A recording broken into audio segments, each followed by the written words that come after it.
Good morning, afternoon, and evening, ladies and gentlemen. What? I said first try. Oh, my name is Zachary Nolan.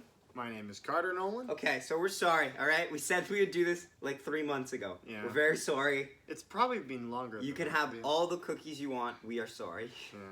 Honestly, it took us a while. We had school, and then hockey season started up. And it took the Jets not playing for like 5 days, it felt like, for me to be able to get the time in with Carter to record this. Yeah. Because we had to watch the last 2 episodes, and we knew that we should watch them together, which was right. And so we finally got that done. Yeah. And it's a good season. So like right away, there's probably 2 types of people that are checking on this video. Let's make that very probably clear. Either you are asking for our input because you haven't seen the season yet, in which case we'll just give you a quick rundown before going into spoiler territory, or you're pretty much reflecting on what you would like to know what other fans of the show think because you've already seen it. Yeah, you want in which case you could probably stay here the whole way through. So for the first section of fans, I compared this season a lot to the Mandalorian season 2 in its like bold ideals. So like, and I'll put it like this. Yeah. If season 1 kind of just starts in its own small, I don't want to say continuity because it of course works in the grander scheme of Star Wars. However, it doesn't go too big for its boots. Scale. Yes, it's small scale. If that is season 1, season 2 is a lot like what season 2 of The Mandalorian does. And also, I think it's important for pretty much most TV shows, especially Star Wars, that the first season of the TV show isn't normally where you're going to have these crazy things happen. Obviously, you're going to have interesting things that are going to happen to compel the story and keep you watching. But the first season is really just laying the groundwork for what can come later. And you see that in the Clone Wars. You see that in Rebels. I'm not sure if you really see that in Resistance, but you see that. But then you also see that in the Mandalorian. So.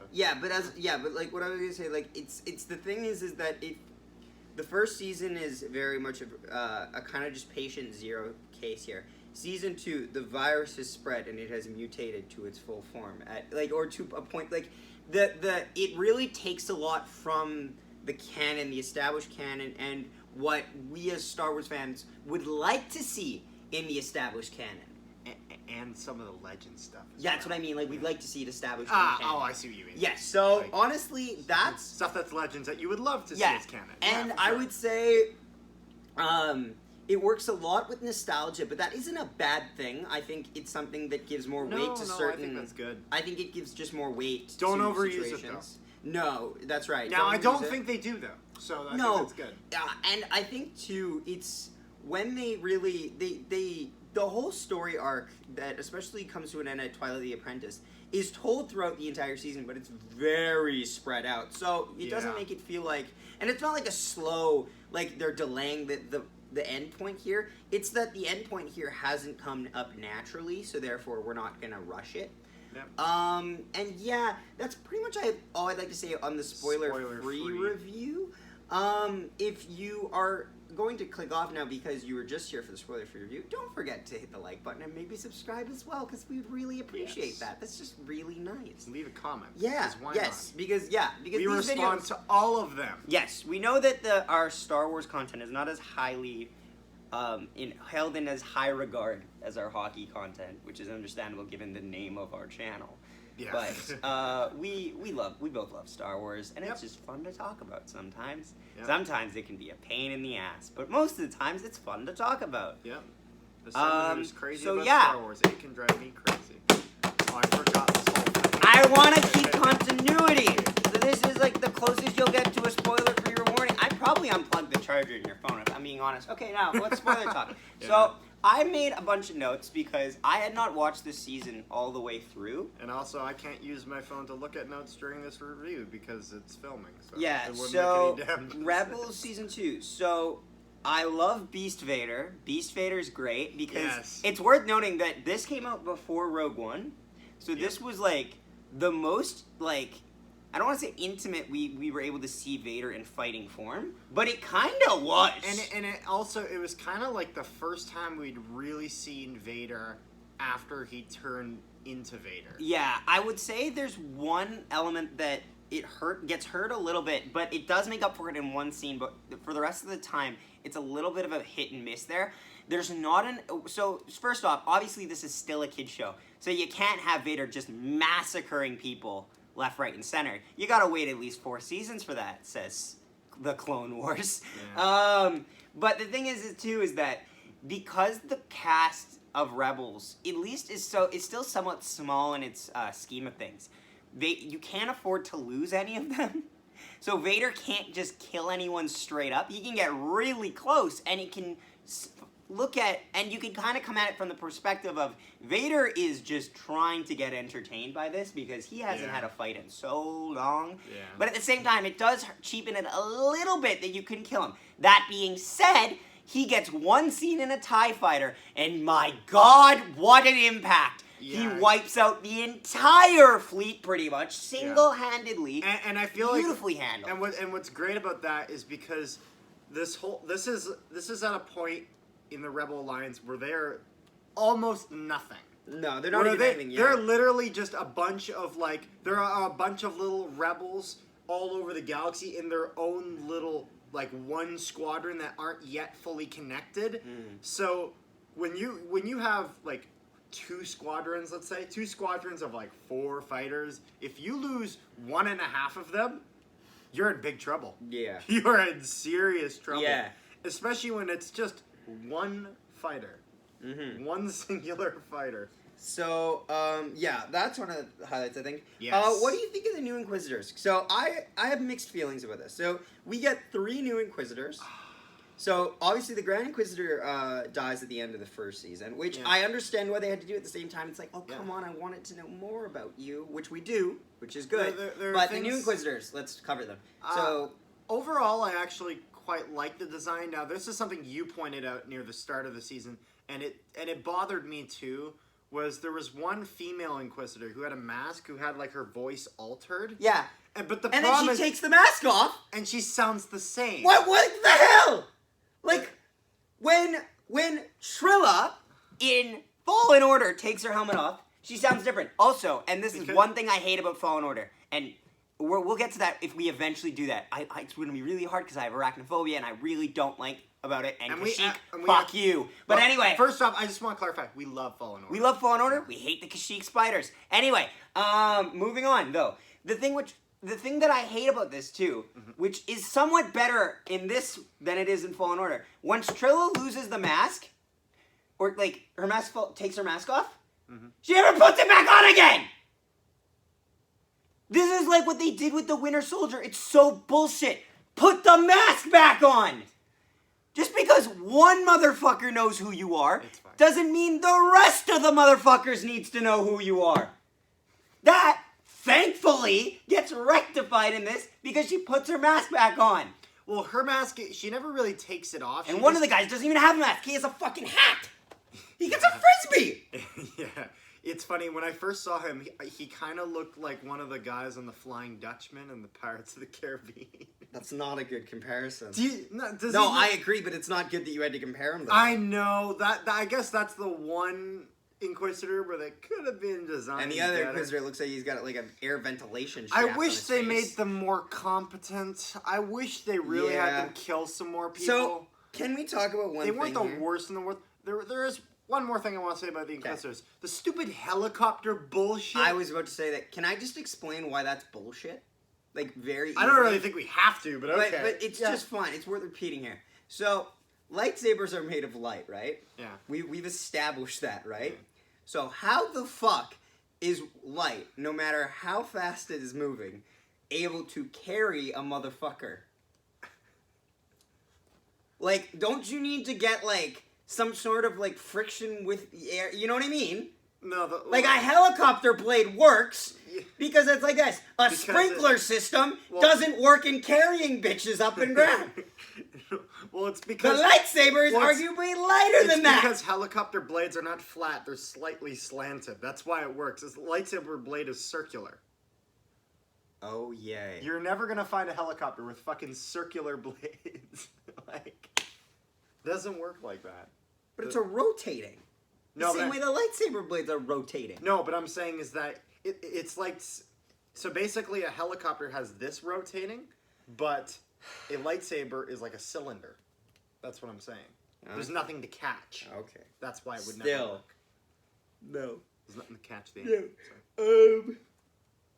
Callus is funny. I like Callus. Callus is always great. Anyway, let's not go too long on him. Ahsoka's in this season. It's great. Oh, this is where they introduced the clones, right? Yes, that's what I was getting to. So Wolf, Gregor, and Rex are in this. Gregor, I don't know what the fuck happened to him. Gregor's just cocaine addict. Fucking, he's a Looney Tunes motherfucker. Now, he went from being a commando, and also, fun fact, does he ever wear his commando helmet there, like how Rex used to wear? I hate that. I hate it with a passion. Wear your fucking helmet. Also, good soldiers follow orders. Get the fuck out of here. Also, another question I have is why Gregor is here. And the reason I'm saying that is because the last time we see him is, do you remember what happens to him in Clone Wars? Yes. He there's that he's like, I'll find my way home, and there's a huge explosion, but because he said I'll find my way home, it kind of opens the door to he will make it through that. I'm okay with it. No. You know what we're gonna do? I kind of wish that was. You know what they're gonna do though? What? I bet you we're gonna see him in Bad Batch. Maybe, yeah. Probably Wolf as well, and because we know Rex is there. Because we know Rex is there, and they'll probably explain how he meets up with Wolf and Gregor. The Wolf's the one that I always wonder about, because so Gregor has been so far removed. Gregor's so far removed from the army that I can come to terms with the idea that his inhibitor chip just flat out fails because, like, it hasn't needed to be active for so long. In my mind, right? Yeah. So what the hell happened to Wolf? How did that? Who performed the surgery? I need to know. Well, you know what the big rumor is because you know how like in Rebels he's very he doesn't have the inhibitor chip, but you can see how it took a toll on him a bit. Where, he has PTSD, which I don't blame, and I don't think that's Carter. I don't think that's that's not just inhibitor chip. That's also like war crimes, which I do not blame him. But the rumor is that because the reason that Wolf has more trouble dealing with it than Rex does was because Rex had his inhibitor chip removed pretty damn quickly, as opposed to Wolf, who had it in his head a lot longer. Because Ahsoka took it out almost immediately. So are you saying he commits Order 66 and then it gets taken out? That'll do it. That would do it. Yeah. That would be a very rational decision to have PTSD. Not even that. He commits Order 66. He then follows through with it for, who knows, maybe a month? And then it gets taken out afterwards. Let's make something clear. A month after Order 66 is in realistic terms, like the day of Order 66, and then like 3 or 4 straggler Jedi after that. Yeah. Like the majority of them just go. Yeah. They get Thanos the hell. Anyway, let's move on though. Yeah.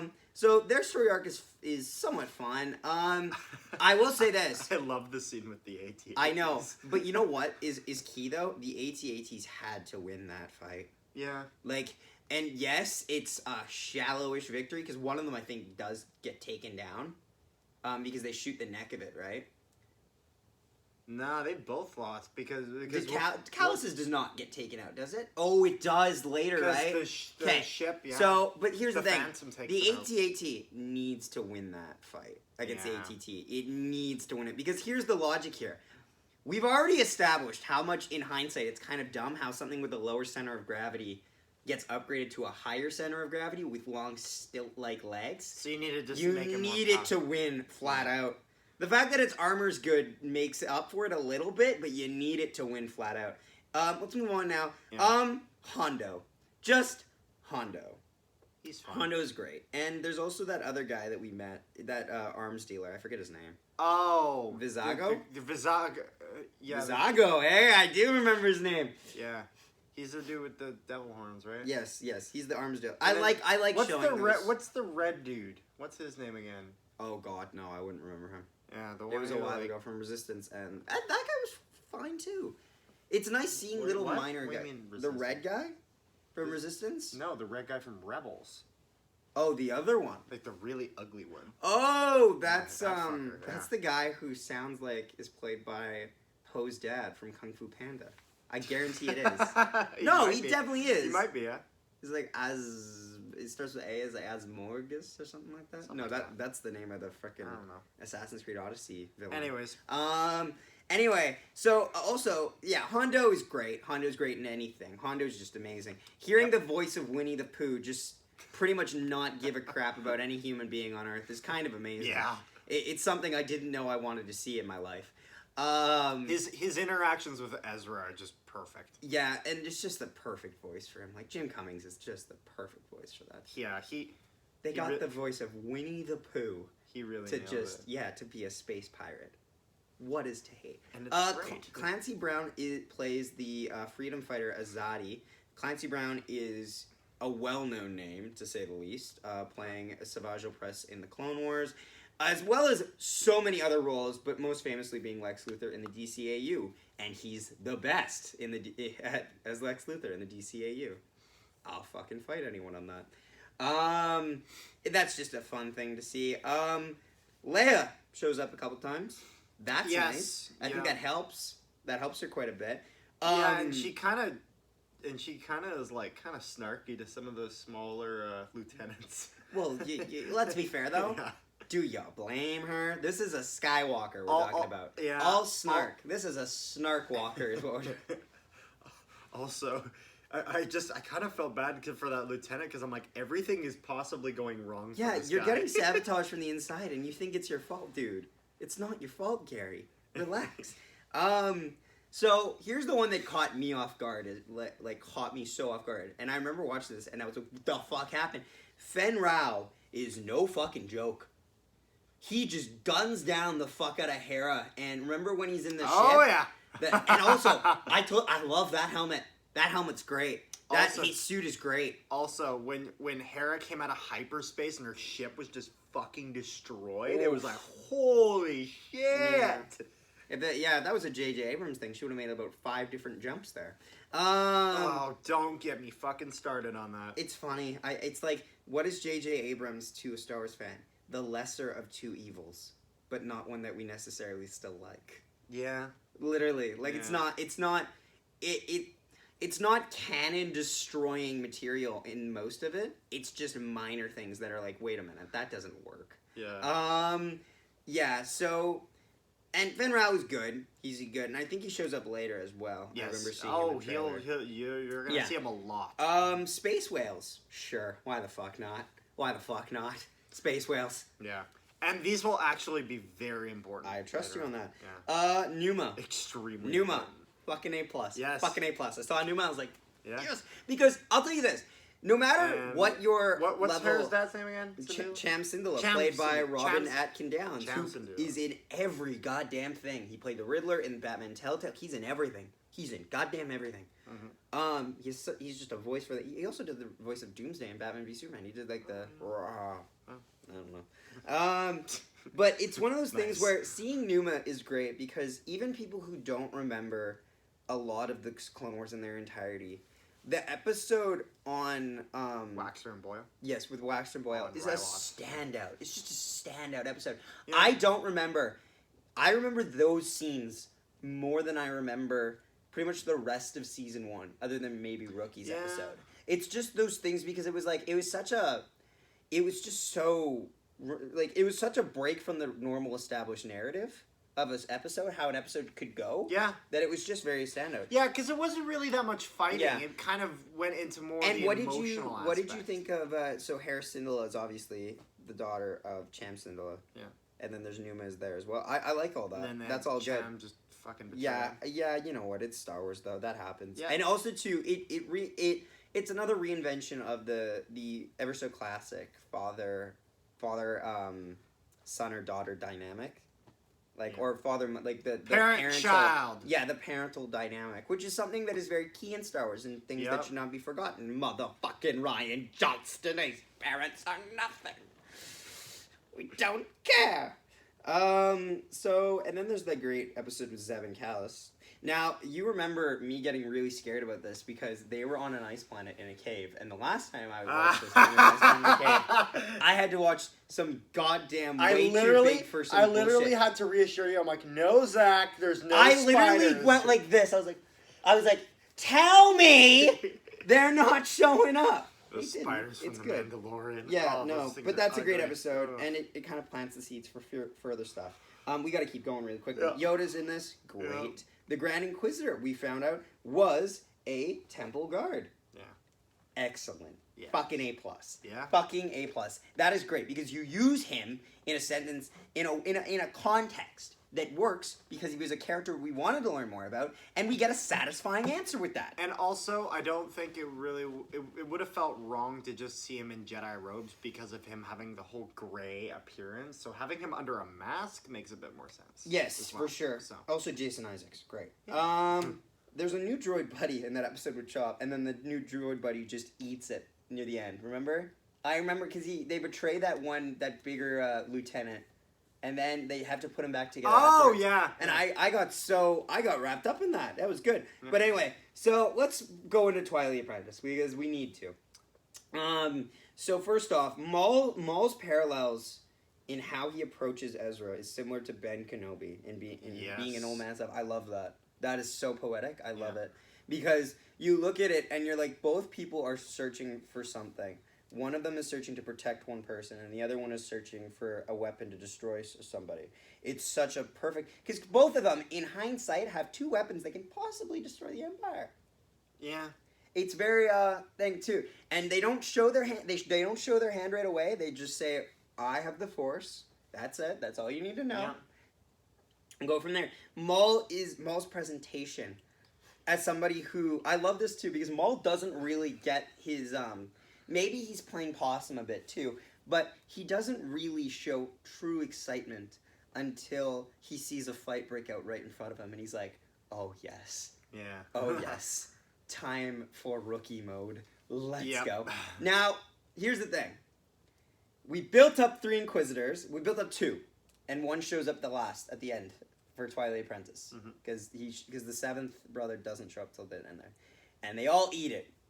They all eat it hard. And let's say the guy who's got the most rational way out here is the 7th brother because he technically falls to his death, and falling to your death in Star Wars means absolutely fucking nothing. Yeah. Absolutely fucking nothing. Maul knows this. Windu's an arguable one. Windu probably knows it. Yeah, Windu could be one if we just wait long enough for them to reinvent that. Emperor is shockingly an example of this, which I hate. Yeah, well, that's more of a different... Fall damage isn't really a thing, though, because remember when that was an essence transfer. but remember that's this. Different. Okay, so you know what's funny, though? This is a little bit bullshit. So if he dies from his death from there and dies, explain to me how the fuck the 3 of those people fell from the top, the tippy top, through the floor and lived. Through the floor of what? The remember that surface of the temple, above the temple? Oh, I see. And then they fell. And remember I told you, I'm like, yeah, they're dead. Their ass is dead. Well, maybe falling into a nuclear reactor might do a bit No, more. I meant comparing it to the 7th brother. But sure, yeah. Oh. Yeah, but anyway. But... What did you feel about them? He's weak. What did you feel about them just slaughtering, or pretty much Maul slaughtering the 3 Inquisitors? Awesome. It was great. Especially the one where he holds him up to Ezra, like He holds her up. Yeah, so where he she- holds her up, and he's like, strike her down, and then he just loses his mind and frickin' cuts her head off. Throws it right at her. Yeah. Now, one thing that I wanted to talk about was Go. that this is on Malachor 5. What do you know about Malachor 5? That it has a Sith temple. That it has a Sith temple, okay? So Keep going. You We saw don't have all, much time. We're did you almost see at all 30. those bodies that were there? Yeah, I On made the the ground? joke. I made a joke. Oh, so I guess Medusa was on hand to take the photos of the fight. Yeah. So basically what happened was all the way back in the Old Republic, Yes. there was a war. Now, they did actually change it from Just Legends. say it. Just say it, Carter. Just say it. We don't have much time. I'm going. Just Okay. let me go. There was a war between I believe this was the Mandalorian Wars, whereas the Jedi versus the Mandalorian. I don't think it was Sith. I believe they changed it to Sith though and put a Sith temple there. I can't remember. It's been a long time. Anyways, Revan had built this massive super weapon. And because this is when he was becoming Darth Revan. Okay. And he really becomes Darth Revan when he sets the weapon off and it basically cauterizes the entire planet. Everything. That's why all the people are there, all the lightsabers are there. So literally, if they went and walked around, they could just find literally thousands of Jedi and thousands of Sith like this. I'm actually okay that it is Sith. I'm trying to remember now if this was part of the Mandalorian Wars or not, because I know they changed something from the Mandalorian Wars to Sith instead. But honestly, it's really cool to see that. One thing that could have made it a little bit cooler is if they had, like they did in the Clone Wars, when you went to Korriban, they had Yoda, they had Yoda see Darth Bane in Darth Bane's tomb. If they had something with Revan here because he built the super weapon, would have been really sick. But it's okay. That it is what it is. Obviously, the fight scene between them needs no introduction between Ahsoka and Vader. Yeah. Great. Excellent. Just excellent. We don't have too much time, but yes, it's so good. It is so good. Every bit of it. Every bit of it is good. There's a lot to love there. And it hints at things for the future. The fact that Vader doesn't win outright is good. That being said, I forgot that they showed a scene of Ahsoka walking off. I just thought it cut away from that. Yep. And because also, Kanan gets blinded by Maul. Yeah, that's a nice touch. So. It's funny because if we look at Kanan, he was always compared to the Rom Coda Maul thing. Yeah. And that really proves it. Yeah. But like really going the whole mile. Yeah, it's weird. Like, it's very good, and I think too it actually represents a lot of those character models looked very good compared to, like, Ahsoka looks good in Rebels model. Yeah. Maul does not look bad either. Vader looks arguable, but I think it's okay. The look they're going for works. Yep. And ironic, they used a bad, in my opinion, Anakin model when they showed the flashbacks. Yeah, the Anakin model bothered me. When they show him the cut through his helmet, that does not look like the Anakin model they used in the flashbacks. That just looks like the old one. That just looks like Clone Wars. Yeah, so it's just perfect, honestly. I think it was the hair in that hologram thing of Anakin that really bothered me. The hair. It kind of it's too short almost. It reminds me of like the Undertaker debut when he had the brown hair, like the real bright brown hair. Yeah. Anyway, but not mean Mark Calloway. Yeah, let's move on. Let's just wrap this up here. So obviously we're going to be posting about a Jets game later. I'm also going to be on Buds in the Box YouTube channel's video, which will probably drop tomorrow morning because that's usually when they do theirs. So go check those guys out and be sure to check it out when I'm on there. You can just comment and say hello. How nice. How nice. If you enjoyed this video, please leave a like because we really do enjoy talking about this type of stuff too. Yeah. And we know it took us forever to do it. We're sorry. And sometime in the next 30 years, we will post a season 3 review. What are we working on? I gotta think of a no goal to do. I like doing the goal interference ones better, but it's hard to find those ones. But anyway, we'll see what happens. Thanks for watching. Please leave a like if you enjoyed this video. Comment down below your thoughts on the season or the show in general, because honestly, whether you disagree or agree, it's all good. Did I say subscribe already? Oh yeah, don't forget to subscribe if you're new because we're trying to hit 350 and we're actually really close. We're like 3 away. Yeah. By the end of the month. So, and follow us on Instagram at No One Hockey Podcast so you can just find out if there are any delays on any videos we're going to be posting because we post them there. Thanks for watching and we'll see you next time.